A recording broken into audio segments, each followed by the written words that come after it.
This question looks like it involves some scary algebra, but this is really, really basic. We're basically dealing with two ideas. The idea of factoring, which is dividing out a common amount, or if you want to look at it as a kind of like the reverse question and more of a guess and check, it's distribution, right? It's taking that piece that's on the outside of those parentheses and multiplying it back in.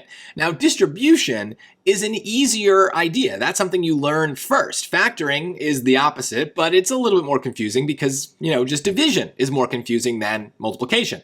So if you ever have that issue where you're dealing with algebra and there's kind of like, multiple choices, you could probably go in two directions. You can either go the forward direction that the SAT wants, which in this case is to take this and factor out a common term, or you can take your choices and go in reverse and, in this case, distribute. And so pick your poison, right? If you're better at one of those skills, then pick that one, right? Go in reverse if you need to. So that's more of a guess and check strategy there.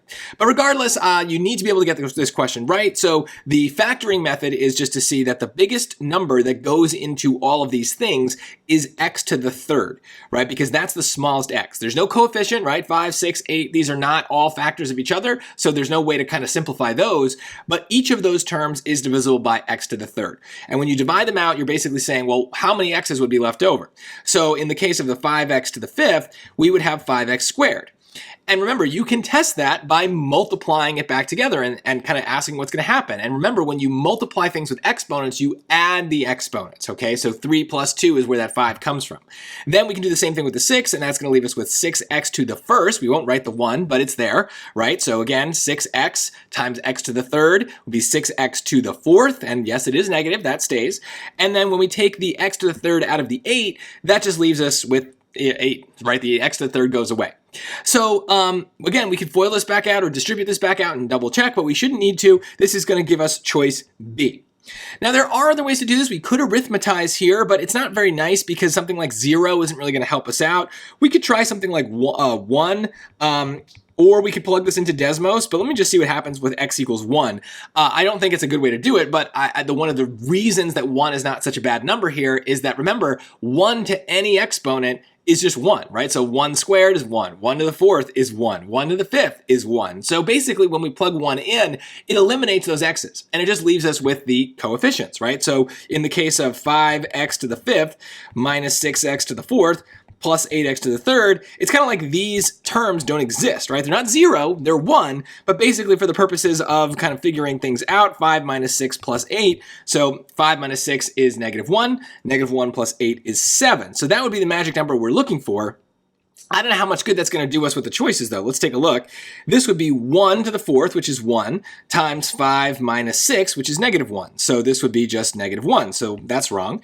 This would be 1 times 5 minus 6 plus 8. You can kind of notice that that's exactly what we did before, and timesing by 1 isn't going to make a difference. So 5 minus 6 is -1, plus 8 is 7, and then 7 times 1 is 7, so that works. This would be 8 times 1, so 8 times 5 minus 6 plus 1. So 5 minus 6 is -1. -1 plus 1 is 0. So this is all 0. And then 6 times x to the fifth. So if x is 1, then that goes in there. So that's just 6 minus 6 plus 8 plus 1. So -6 plus 8 is 2, and 2 plus 1 is 3, and 3 times 6 is 18. So that does work, right? It would get rid of everything but the correct answer, but obviously that's way more confusing. But I do think you are going to need that exact skill on harder questions, right? You are going to be able to arithmetize in lots of cases where the algebra gets much harder. It's harder to see what the right thing to do is. And so the reason that 0s and 1s are really good for arithmetizing is they have very nice properties when we're dealing with algebra, when we're dealing with exponents. So you have to be able to do that quickly. Maybe here it's just quicker to do it the algebra way, but there will be other cases where the arithmetized method is far faster. So you've got to be able to recognize very quickly how the arithmetic works when you substitute like a number like 1 into these equations. So hopefully, if you already knew how to do it the real way, now you also know how to do it the strategy way, so you're prepared when things get harder later.